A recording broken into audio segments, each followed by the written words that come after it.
mai lõpuks ka mõnevõrra pidurikumas õppandas. Aga nüüd annan siis sõna Sulev Näetsale. Tere päevast, daamid ja härrad. Esmalt üks teade, kindlasti kõigile teada, Tallinna Raekojas 1. maini on tuntud kunstikollektsionääri Enn Punila kollektsioonimaalide näitus ja seda on võimalik meil ette korraldatult külastada, kus ka giid oleks ja 24. aprill kell 11.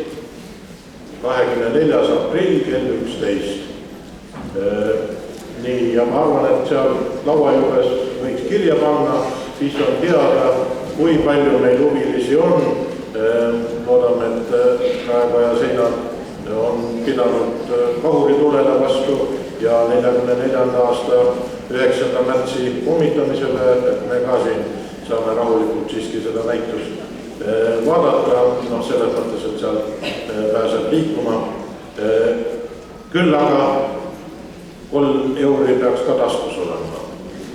Nii et selle eest siis väike lisatasu selle näituse vaatamise eest. Nii, aga täna on meil meeldiv võimalus kohtuda teie poolt väga nõutud lektoriga David Vseviov, keda te kindlasti väga ja väga hästi teate, kuulate, kus raadiost ja mujalt. Nii et temale sõnasi, palun. Aitäh!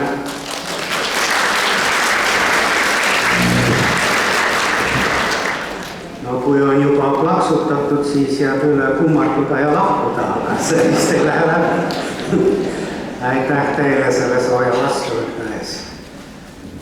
See on erakordselt suur au esineda nii arvuka ja väärika auditooriumi ees ja teemadel, mis on mulle eluaeg huvi pakkunud ja ma arvan, et pakuvad ka teile ja mida õppeainete loetelus nimetatakse ajalooks.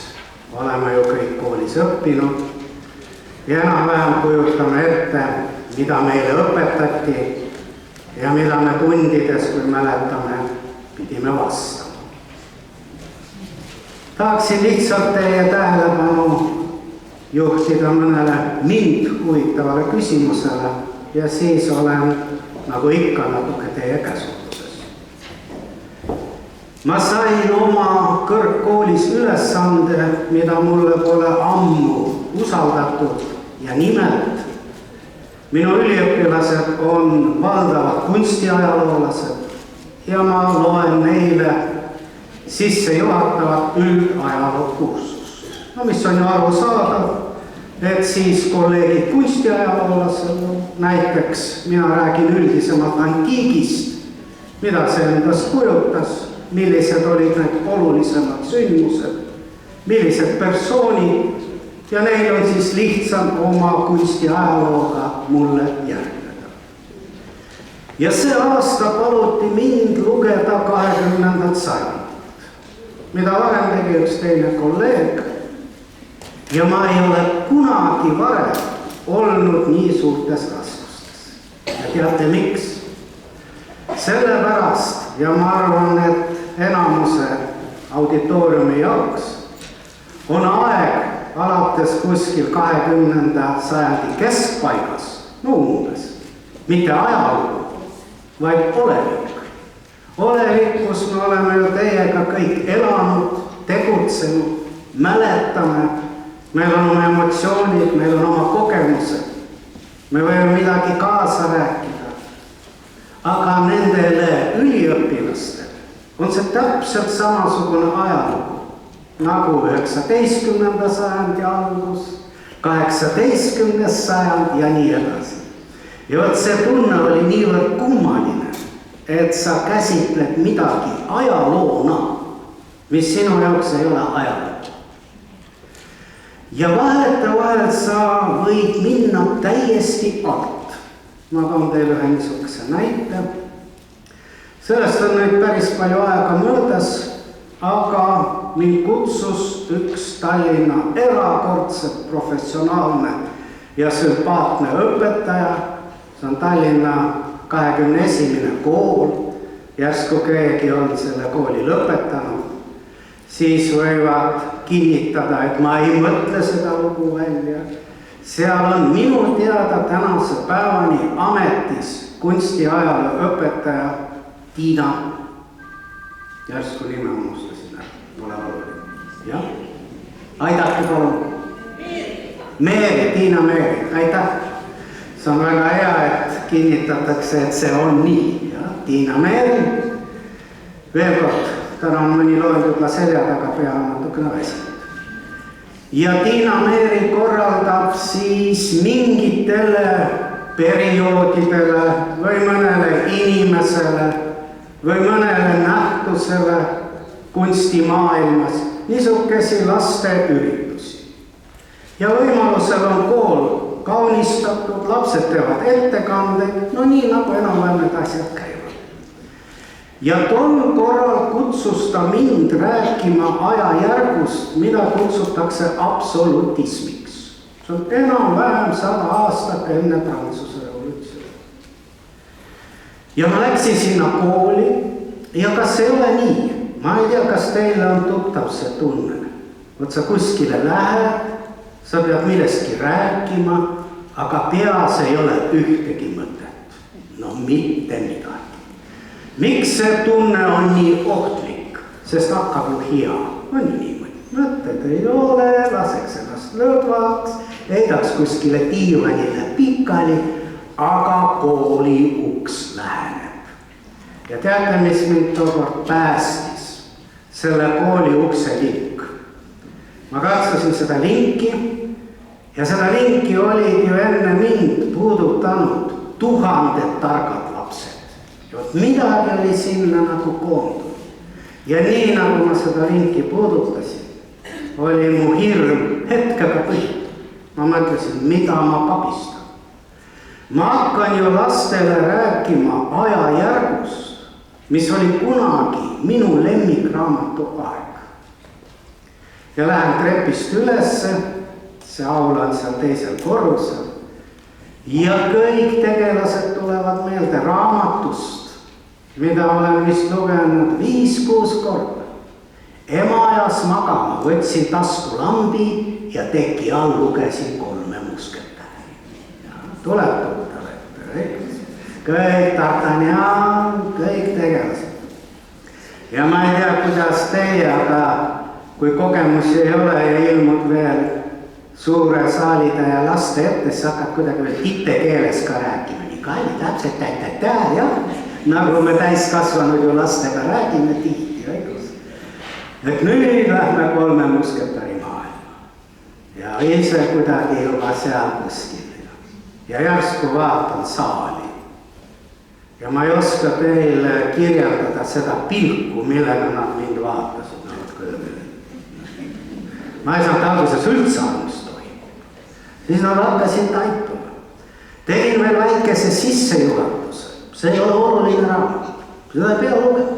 Aga no lehvitage huvi pärast käega, kes on lugenud. Üksikud käed. Ma arvan, et kui ma küsin praegu teie käest, no siis tuleb vast enamus käsi märku andma, ja? No juba on näha, enamus lehvitavad. Miks ma siis alt läksin? Ega ei ole ju küsimus selles, et meie olime targemad, lugesime rohkem ja nii edasi. Meil ei olnud ju neid võimalusi, jah? Minna kuskil oma fantaasiates teise maailma. Meil olidki 3 musketäri, nahksuka jutud ja nii edasi. Ja näete, tuginedes oma kogemusele minevikust, tahtsin ma ehitada lastega silla. Lihtne on ju rääkida ajast, mis on meie lemmikraamatute aeg, ehk ta on ju meil kuskil siin ettekujutuses olemas. Ja mitte mingit kontakti, mitte midagi, läksin täielikult. Miks see ajalugu on nii spetsiifiline teadusharu? Ma toon teile ühe näite. Ja mulle väga meeldivad väikesed lood. ma mõtlen neid ise välja, paberile ei viitsi panna, aga nad on minu jaoks väga olulised. Ja see tahtmine neid lugusi enda jaoks luua sündis tänu minu ajalootudengitele. See oli tolleaegne Tallinna Pedagoogiline Instituut. Ja nüüd me võiksime teiega teha seda, mida ajaloo puhul on vaja sageli teha ja mida ma palun oma tudengitel teha. Ma ei saa ju neile öelda, nagu seda teevad keemikud või füüsikud, et teeme mingi katse, kontrollime, kas see, mida me väidame, vastab tegelikkusele, on kontrollitav, ei ole. Me ei saa ju teiega kokku leppida, et teeme siia tunni aja pärast keskaja ja vaatame, kuidas keskaeg välja näeb. Nii et seega minu üleskutse on teile nagu tudengitele, et pange mõttes silmad kinni ja kujutage ette. Kujutage nüüd ette, et te seisate kaubamaja ristmikul, siis ei ole veel seda maa-alust tunnelit. Üle tee on Kunstiakadeemia, tolle Erki, ja te näete punase foori tulega üle tee jooksmas oma 3 tudengit, ajaloolast. Juba siis nende suhtes vanema inimesena ma mõtlesin, ma pean neile moraali lugema. Õppejõu kohustus on ju noori inimesi õpetada ja mitte kitsalt oma eriala raamides, vaid laiemalt. Nad jõudsid minuni, viisakad inimesed, teretasid ja mina ütlesin neile väga ähvatava hääletooniga, ärge kunagi ületage teed punase tulega. No millise pilguga nad mind pärast seda vaatasid, võite ette kujutada. Ja mis ma neile siis ütlesin, et te olete ju tulevased ajaloolased. Möödub 20 aastat. Keegi küsib teie käest, mida tol ajal sellel aastal kanti, millised olid soengud, millised prilliraamid olid moes, aga te ei oska midagi vastata, sest te jooksite punase tulega üle tee. Pedagoogiline nipp. Kusjuures, mis oli huvitav, oli näha, et neil oli soov minna täpselt samas suunas nagu mul.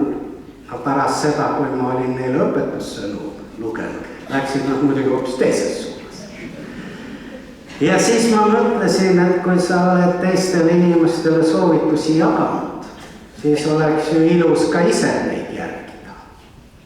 Ja mis siin pattu salata, me oleme siin oma vahel, mis siis, et meid on palju, vahetevahel ka jooksin punase tulega üle tee. Ja hakkasin inimesi vaatama. Ja teate, ma pean teile ütlema, et üsna pea hakkas igav. Need on need inimesed ikka. Enamus on 1 pea, 2 kätt, just sarnast. Ma hakkasin kohe tegema neid loogesi. Ja see lugu, mille ma tahtsin teile jutustada, sündis seal samas praktiliselt. Seal, kus oli Kunstiakadeemia, on bussipeatus. Maardu bussipeatus. Ja nüüd kujutage ette, te lähenete sellele bussipeatusele ja seal bussipeatuses seisab üks poiss. No teeme nii, et see poiss on, ütleme 7 aastat vana, 7-8, jah.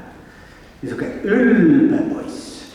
Pange tal käed taskunud poiss ja näts suhu, olete kõik selliseid poisse näinud, õigus.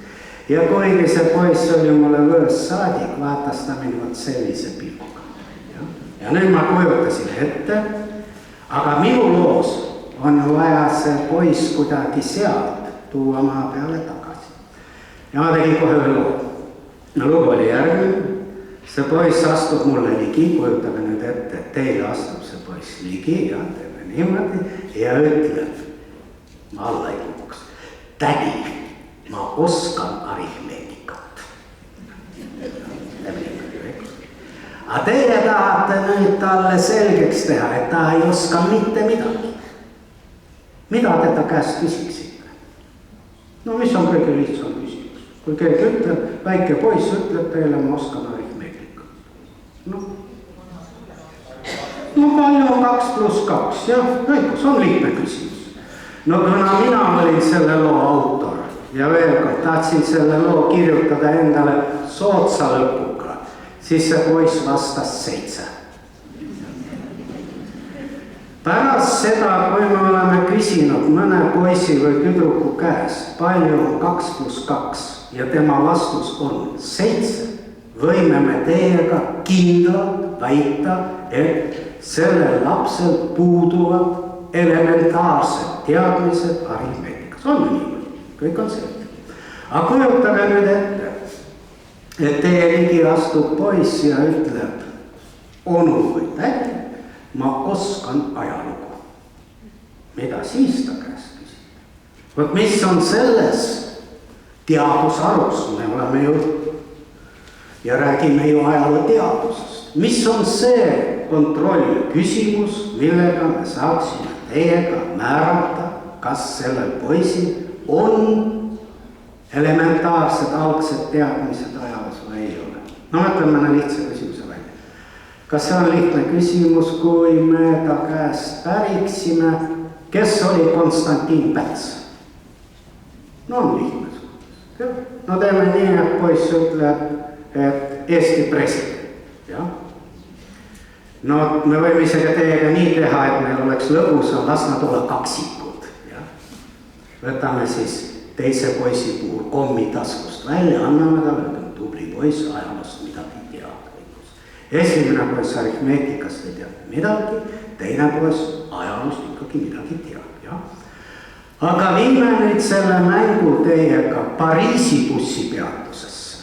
Ükskõik, võime Kopenhaageni bussipeatusele. No kes tahab, valige suvaline. Võtke New Yorki bussipeatus, jah. Kas on mõtet kellegi ajaloo teadmisi kontrollida Pariisi bussipeatuses küsimusega, kes oli Konstantin Päts? No vist ei ole. Aga mida see siis tähendab? Kas tuleb siis nii välja, et aritmeetika on Tallinna bussipeatuses ja Pariisi bussipeatus üks ja seesama, jah? Me saame mõelda, objektiivselt, hinnata. Aga ajalooga nagu ei olegi midagi sellist. Ja võt sellepärast see teadusvaldkond paigutubki kuskile sinna vahepeale. Ja ka asjata ju ei ole antiikmaailmas ajaloo ju oma muusa, õigus, nagu mingi kunst. Nüüd järgmine niisugune huvitav teema. Meid ju kutsutakse ajaloost õppima. On ju niimoodi. Milleks meil on vaja ajalugu teada, sellest, et ajaloost õppima. No see on omaette küsimus, palju me õpime ja kas on üldse võimalik midagi õppida. Näiteks mõned ajalooteoreetikud on veendunud, et ajaloos ei ole mingeid seaduspärasusi. Kõik on juhus. Ja teate, millest nad lähtuvad? See on väga lihtne tegelikult ja väga loogiline. No mis see ajalugu on? See on ju meie summaarne mingi toiming, õigus. Ja, kui meid ei ole, siis ju nagu ei ole ajalugu. No ma ei oska teist näidet tuua, kui võtta iseennast. Ma jään siin oma head kursuse kaaslast Evat. Ja võib enam-vähem kinnitada, et see nii on. Aga te võite seda võtta igaüks oma variandis.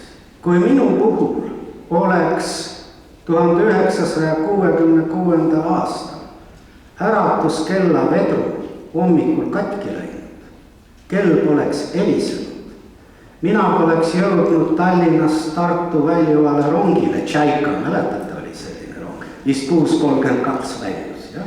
Poleks jõudnud sisseastumiseksamitele ja nii ja ei seisaks praegu siin koos teiega meeldivas seltskonnas. Mis see on? Juhus. Kui palju oleme me teiega lugenud, et mõni inimene kiirustas laevale lennukile, unustas passi maha, tormas tagasi, ei jõudnud ja lennukiga midagi juhus. Mis see on? Seaduspärast, juhus ja nii edasi. Nii et osa teoreetikud leiavad, et ei olegi mingeid seaduspärast. No kui ei ole mingeid seaduspärasusi, siis õppida poleks ka nagu midagi, õigus. Veel üks moment, miks võib-olla me nagu ei taha, kes me ei ole nii väga minevikuga seotud. Vot sageli maak või kutsutakse kuskile, no näete, äriringkondade juurde või on niisugune tunne nagu ajalogus huvitav ja põnev, aga sellel ei ole mingisugust tegelikult seost nagu olevikuga. Tegelikult see seos on kolossaalselt suur, väga suur. Me võime hiljem natukene sellest ka rääkida. Miks mul on niisugune tunne, et inimesed nagu ei usalda ajalugu? Sellepärast, et ja võib-olla see tuleneb ka sellest, kuidas me oleme ajalugu õppinud. On ju nii? 5. klassis mäletate, oli meil antiik, õigus. Tuleb meelde, jah? No kuidas sai 5. klassi õpilasetele ajalooõpetaja antiigist rääkida? No rääkiski, oli orjad ja orjapidaja, siis tuli Spartakus ja mida lähemale tänasele päevale, seda kiiremaks või keerulisemaks, nagu see maailm muutub. See ei ole üldse nii tegelikult. Ja ma toon teile ühe niisuguse huvitava näite. Ja sellega muuseas on seotud üks niisugune mõiste nagu progress, nagu kogu aeg kõik muutub aina parem. Kui me räägime tänasest päevast, tänasest ühiskonnast, kindlasti tuleb meelde, siis me sageli ütleme uhkusnootidega ääres. Me elame infoühiskonnas. On niimoodi, jah? Tuleb tuttav ette, õigus. Me elame infoühiskonnas. Kirjutame või paigutame nüüd selle väite ajalooteaduse raamistikku. Nüüd te peate, kuna siin tahvlit ei ole, pole oluline, kõik me saame sellega hakkama, paneme nüüd selle väite kirja. No kui meil on ajalugu, siis meil on aastaarvud, on ju niimoodi. Kirjutame, jah, 2018 võrdub, jah, palju infot, on niimoodi. Seda ma praegu teiega väitsin. Kui me toome sisse mõiste palju, siis see saab olla alati millegi suhtes, jah, on. Kui me oleme selle paigutanud ajaskaalale, siis ainus loogika on, kirjutame siia alla, võtame suvalise aasta, 1983 pidi olema vähem, jah. No lähme allapoole edasi, 700, veel vähem. No ja kuhu me siis teiega jõuame, no teeme niimoodi mängult, et jõuame teiega 4. sajandisse enne Kristust, keegi istub Ateenas merekaldal, ilm on imeilus, aga infot ei ole. No kui väheneb, siis millal ta peaks otsa saama, jah? Kas te kujutate seda ette, et inimesed elasid samasugused nagu meie teiega 4. sajandil enne Kristust Kreekas ja infot neil ei olnud? Ma ütlen teile natukene utreerides, et minu arvates muistne Kreeka on rohkem väärt tiitlit infoühiskond kui täna. Miks? Aga sellepärast, et oli olemas tõeline info tuleviku kohta, mida meil teiega ei ole. Järsku tuleb meelde Herakles ja tema lood. Kui Herakles ei tea, mida teha, läheb ta Delfi oraakli juurde ja Delfi oraakler ütleb talle, mida teha. Ja kõik läheb täppi. Ja vaadake, kui huvitav selle infoga on. Ma mõtlesin selle info peale oma lemmikkäpsmu metsas. Ja jalutasin seal kuskil septembrikuu lõpus, oktoobri alguses. Olete kindlasti kõik olnud metsas enam-vähem sel ajal. Täiesti tummets, minu kui linna inimesed, täiesti. Ja ma mõtlesin, et kui siin oleks inimene 3, 4, 5 sajandit tagasi, kui palju informatsiooni see mets oleks talle pakkunud, on ju niimoodi. Iga muuttu toksake oleks talle öelnud, milline metsloom on siit läbi jooksnud ja nii edasi. Ja ma mäletan, see ajas mind veel nii marru, ma mõtlesin, kas me pigistasid metsast midagi välja, surusime lambad niimoodi kokku, lõpuks sain kätte, seeni ei ole, rohkem mitte midagi. Ja vaadake nüüd, kui huvitav, kuidas seda, et me oleme teatud informatsiooni kaudsi lasnud, et meil seda enam ei ole, kuidas seda kasutab ära meelelahutusäri. Ma toon teile ühe näite. See oli minu lemmikseriaal. Mäletate, Robinsonid oli niisugune seriaal, tuleb meelde, jah? No kes ei mäleta või kes ei näinud ühe lausega, inimene saadeti kuskile või inimesed üksikule saarele tinglikult. Anti neile kaasa kott kartulit, 2 kana ja meie teiega vaatasime, kuidas nad seal hakkama said. Põnev oli. Ja ma vaatasin seda sarja ja järsku kujutasin ette, et keegi vaataks seda sarja keskajal. Jah, ta ei saa üldse aru, mida seal vaadata. Kõik elasid ju nii, on ju. Kõik oskasid elada nii. Aga miks see meil on nii põnev? Sellepärast, et me oleme kaotanud selle informatsiooni, kuidas toime tulla taolistest olukordades. Ja see on nii kaudsi läinud, mul on see nii hästi meeles, sest on aastaid möödas, ma elasin veel Lasnamäel. Ja tõesti, see oli vabariigi taasiseseisvuse algaastatel.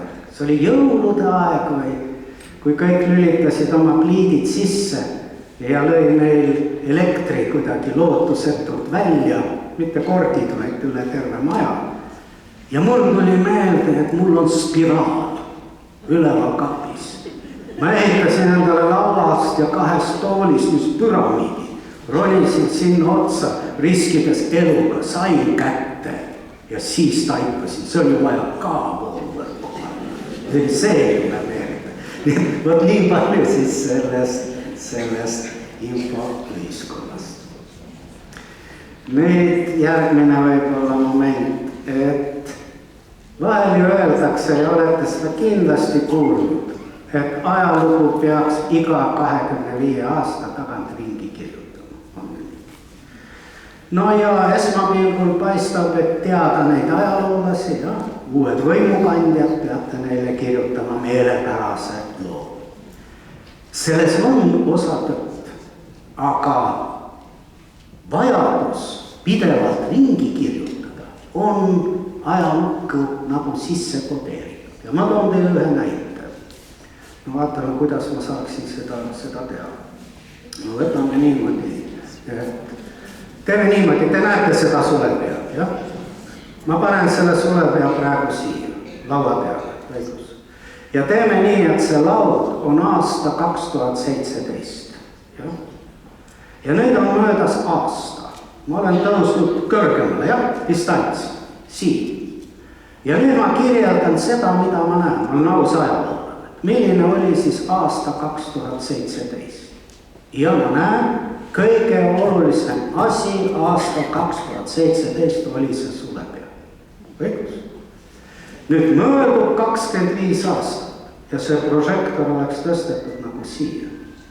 Ja ma kirjeldan seda, mida ma nüüd näen. Ja nüüd ma näen üldse esimest korda seda mikrofoni. Õigus? Mis on tunduvalt suurem kui see sulepea.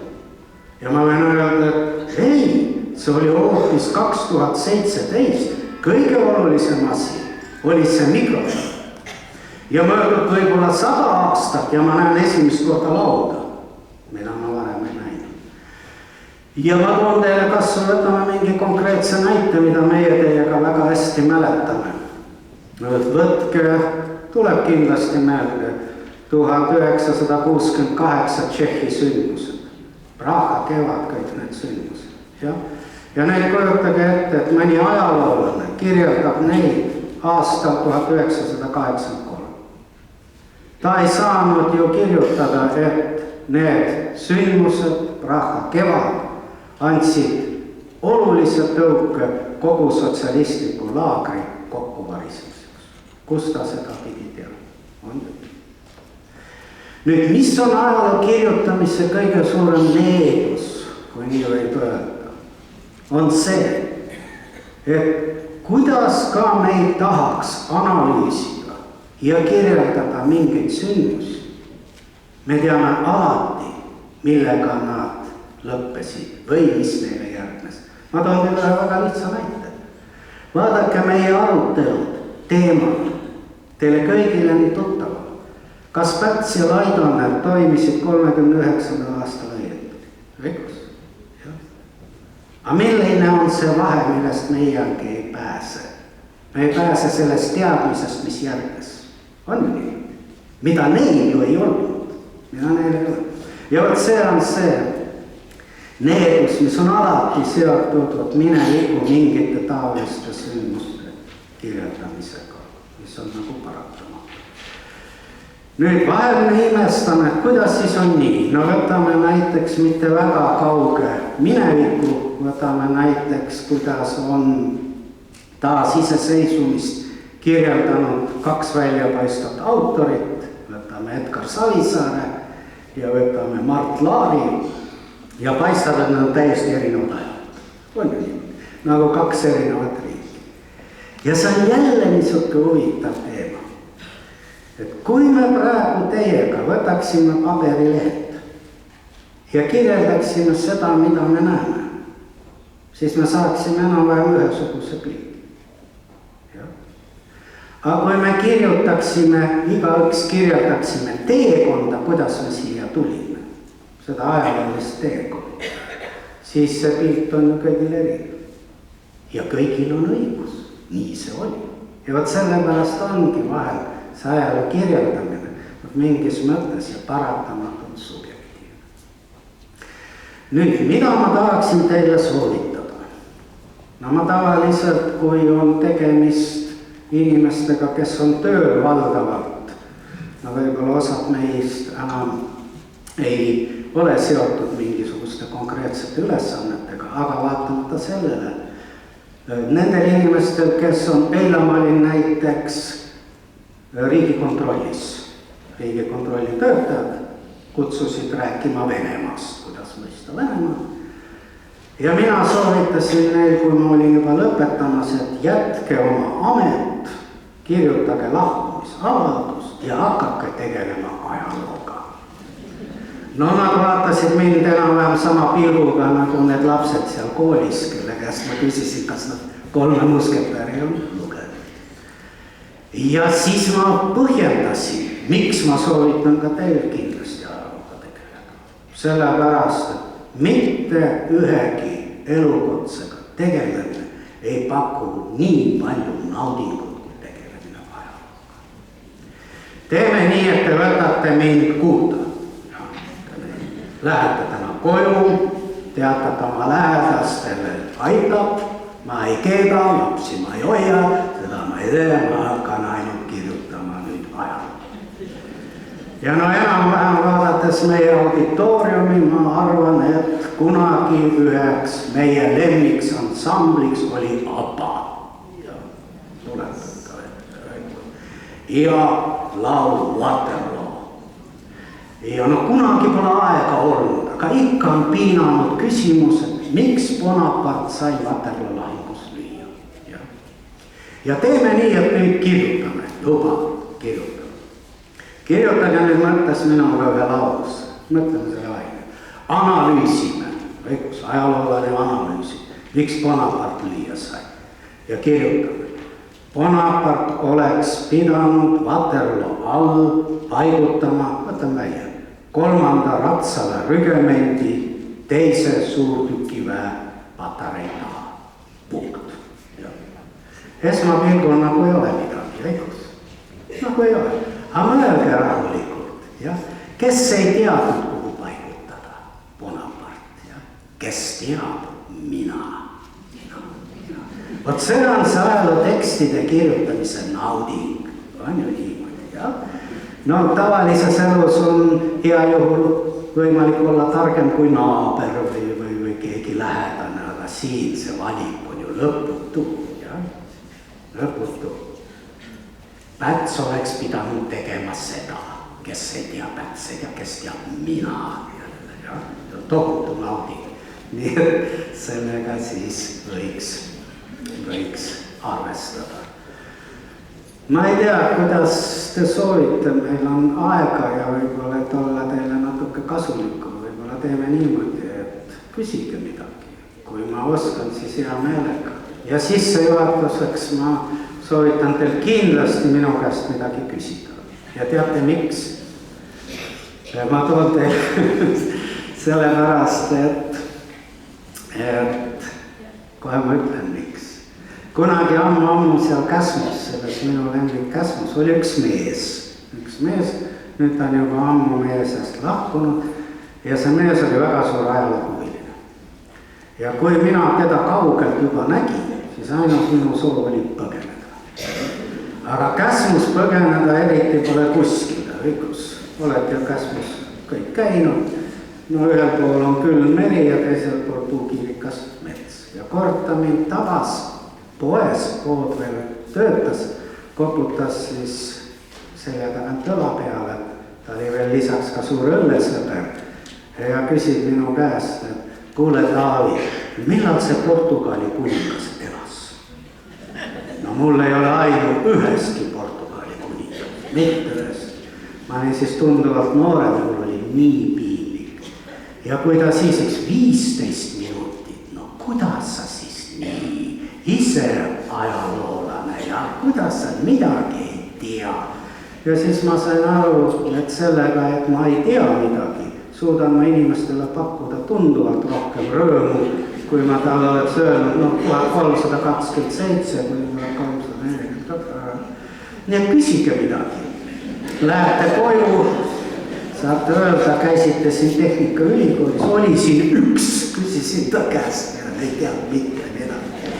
Nii et ma olen teie käsutuses.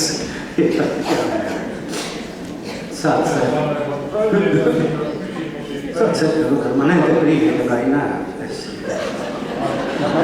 Niimoodi, et mul ka ei ole pilda praegu kaasas, aga... No jah, ära!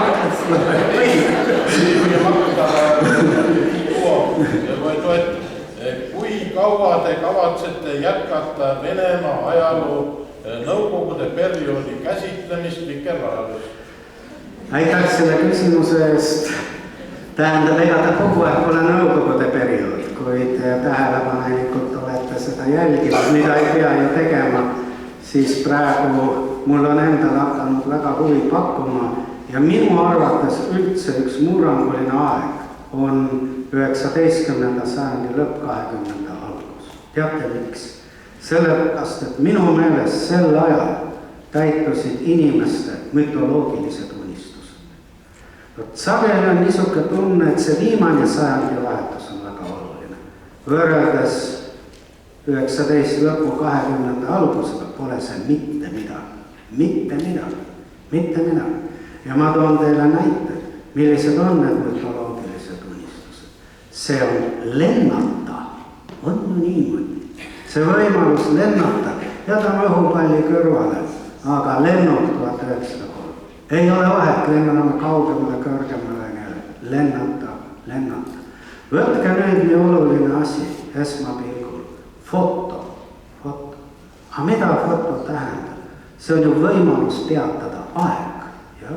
See on mingis mõttes surematus. See on tohutu muudatus. Võtke 19. sajandi lõpp 20. algus, telefon, telegraaf, kogu see maailm. See on ju võimalus, jällegi mütoloogiline võimalus, et minu sõnum jõuaks kaugemale, kui ma suudan hüüda. Kõik need asjad, need on kõik põhimõtteliselt uued asjad, aga nad ei ole mitte murdnud mingit võimalust nagu see. Võtke rõnken, see on erakordselt oluline, võimalus nähtamatuid asju näha. Võtke elekter, ma ei hakka üldse autodest ja niisugustest väikestest asjadest rääkima. Nii et see on erakordselt oluline aeg, minu meelest. Erakordselt oluline aeg. Ja praegu ma käsitlegi, pigem vaatan seda aega, nii et 19. lõpp 20. algus. Miks ma nüüd, vabandust, et ma nii pikalt vastan, miks ma nüüd ja nõukogude aega vaatasin? Minu jaoks ajalugu on nagu laboratoorium. Vot vahel küsitakse mu käest, et milline periood pakub sulle huvi ja ma ei oska kunagi vastata. Mind huvitab, mida ajalugu üldse ei huvita, kui nii võib öelda. Mind huvitab inimene, kuidas inimene toimib teatud situatsioonides. Ja ma toon teile ühe näite. Üks kunagine minu kolleeg ma ei ütle, kus asutuses me töötasime, Eesti on selle jaoks liiga väike. Ta edutati asedirektoriks ja enne ta käis nii, nagu me kõik teiega käime. Ja kui ta edutati asedirektoriks, hakkas ta nii käima. Ja mina mõtlesin, mis temaga juhtub. Mida võim teeb inimesega või mida inimene teeb võimuga. Ja võt siis ma otsin ajaloos selle perioodi, kus ma näen võimu kõige ehedamal kujul. No siis ma lähen näiteks Rooma impeeriumisse ja hakkan vaatama, sellepärast, et meie kultuuriruumis pole olnud kellelgi rohkem võimu kui Rooma keisrid. Mida nad siis selle võimuga teevad? No 99 juhtumil 100 seda võimu kasutatakse isiklike naudingute rahuldamiseks. Kas inimene on muutunud? No ei ole. Või teine teema, mis mind väga huvitab ja miks ma seda nõukogude aega vaatan. Minu meelest hullem asi, mis ühiskonnas võib juhtuda, on see, kui me nakatume hirmu. Sest hirmul inimesed muutuvad teovõimetuteks. Ja võt siis ma hakkangi uurima vaatama, kuidas see on võimalik. Kuidas on võimalik nii ruttu inimesi nakatada hirmu. Ja võt siis ma vaatangi nõukogude perioodi.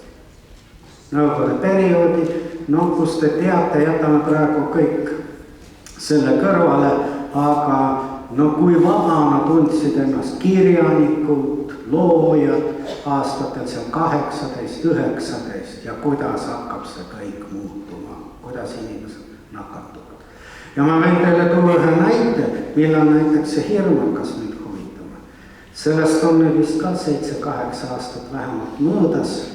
Postimees oli üks artikkel. Ma alguses ei pööranud sellele mingit tähelepanu. Aga pärast reageerisin oma poolse mingi kalooga. Ja artikkel oli järgmine. Seal kirjeldati Tallinna rohevööndeid. No palju on pööseid ja puid ja niisuke süütu teema. Ja mis mind üllatas? Selle artikli all ei olnud allkirja. Ja oli toimetuse poolt niisuke kastike, et toimetus teab selle artikli autorit. Aga mida see tähendab? Tõenäoliselt oli see linnavalitsuse keegi töötaja, kes töötas vastavas osakonnas ja julge oma nime all kirjutada pöösastest ja puudest. Tähendab, inimene on nakatunud hirmu. Tähendab, mingit vabad diskussiooni ei saa üldse toimida.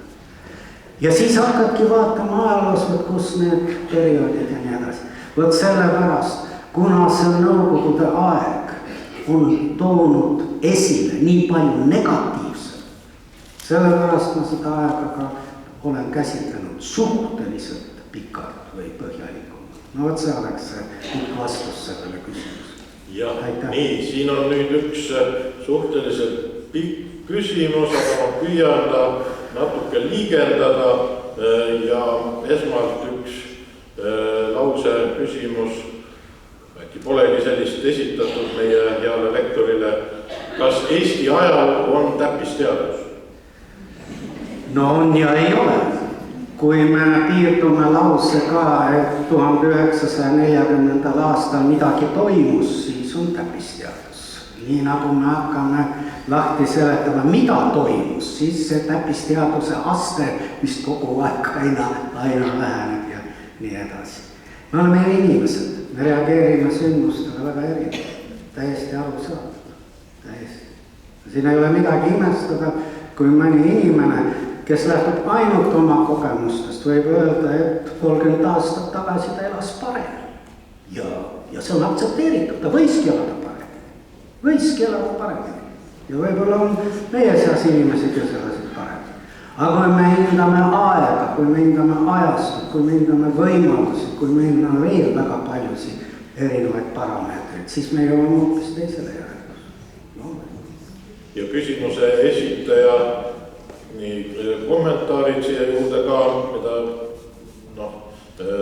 võiks siis vast lektor siin oma arvamust avaldada, aga loen ette.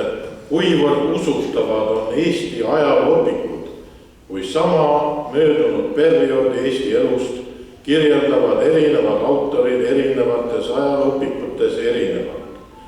Kui üks autor kirjeldab põhjalikult selle perioodi üldtuntud sündmust ja sellega seotud väljapaistvaid isikuid, siis teine autor mitte just, et vaikib täielikult maha või teeb seda väga pealiskaudselt. Ja nii see paratamatult on ja natuke me ju sellest rääkisime. See on täpselt sama asi, kujutage ette, kui me läheneme ühele majale eri suunast, me näeme erinevat pilti. Ja põhimõtteliselt see pilt on tõe, aga me näeme ja kirjeldame seda täiesti erinevalt. Mida võib-olla ma kahetsen, mida me ei ole teinud omal ajal ja mida me oleksime võib-olla pidanud tegema. Minu meelest Eesti ajalugu on ikkagi väga paljus kultuurilugu, kultuuri ajalugu. Ja sellest ma rääkisin ka, kui me tähistasime Vabariigi 100. aastapäeva ja tähistame veel praegu. Et mitte midagi poleks aset leidnud aasta 1918, kui meil ei oleks. Vaadake, need telekates ju jooksid need väikesed dokfilmid nendest persoonidest, kellele me peame tänupäevuseda.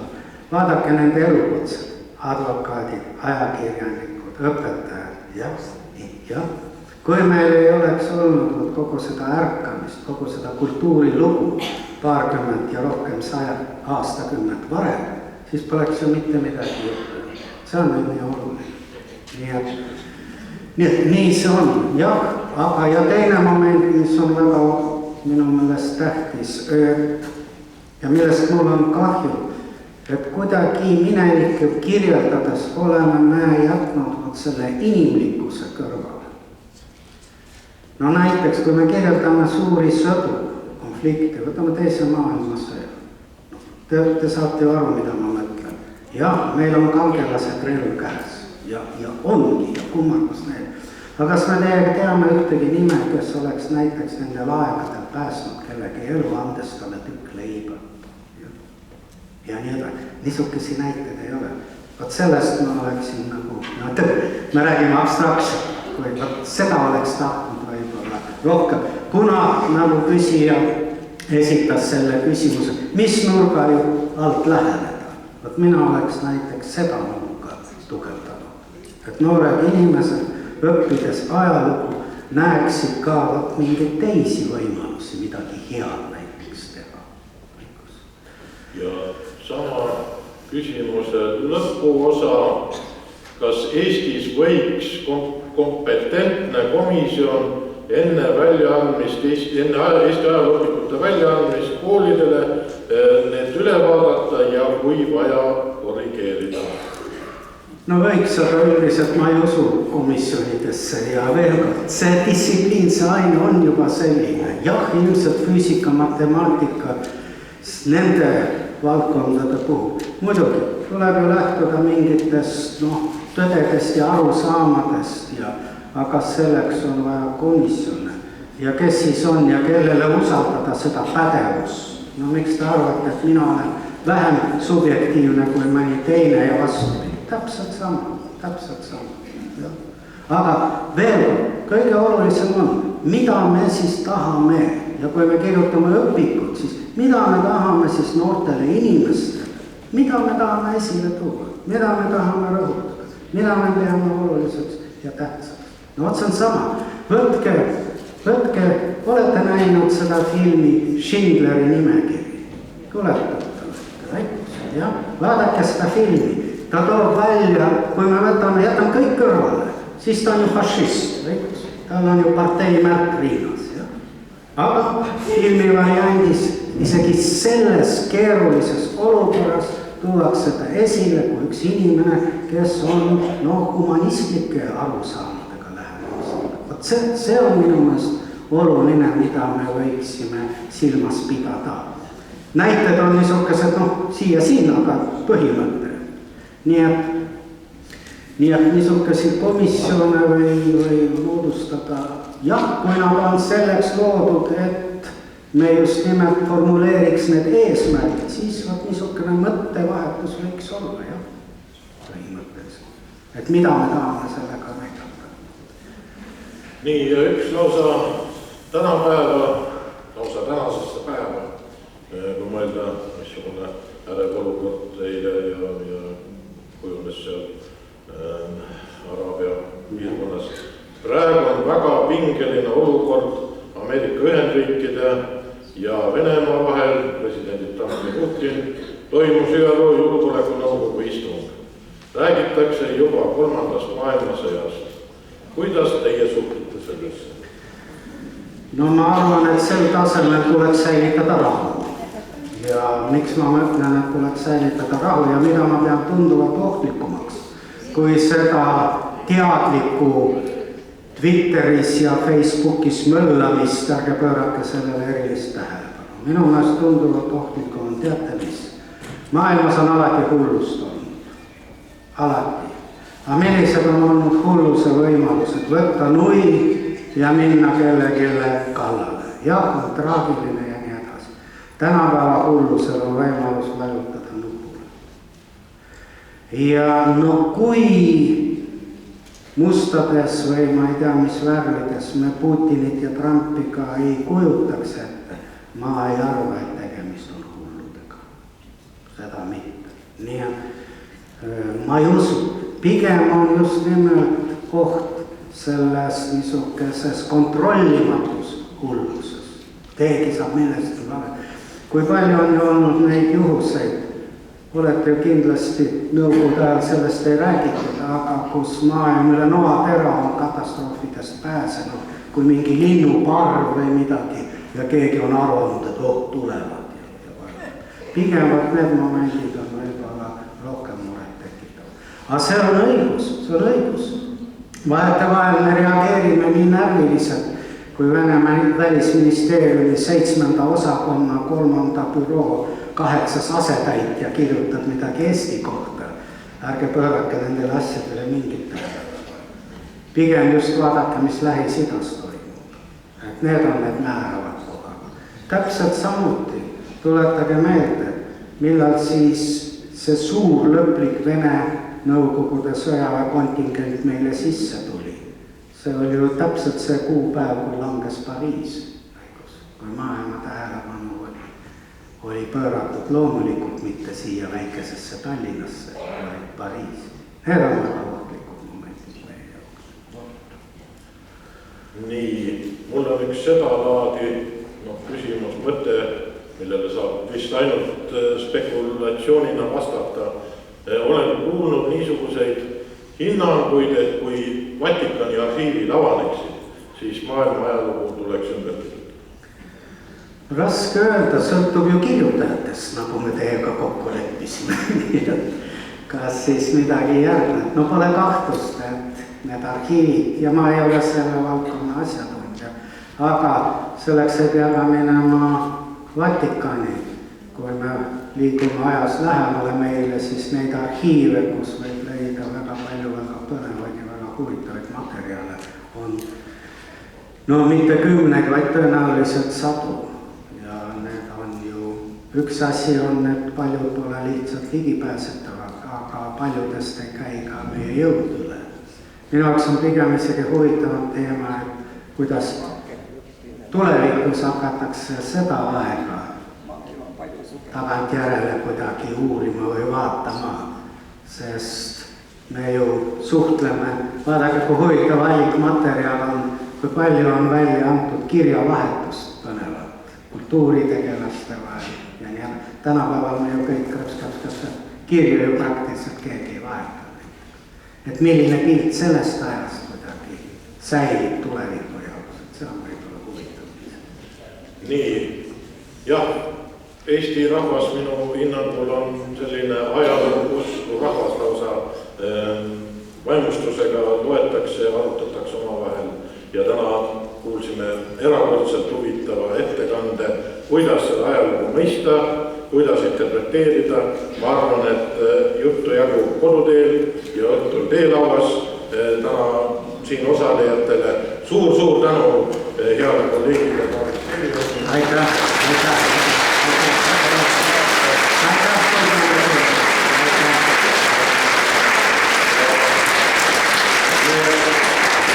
Jään ootama siis ajaloo valdkonna teoseid, mida te hakkate täna juba pärast lõunat kirjutama. Nagu me kokku leppisime. Ametikohtustest kausma. Ja järgmine nädal meil erandlikult ühenädalase vahega Matin on siin siis meiega kohtunud. Ja koduteed.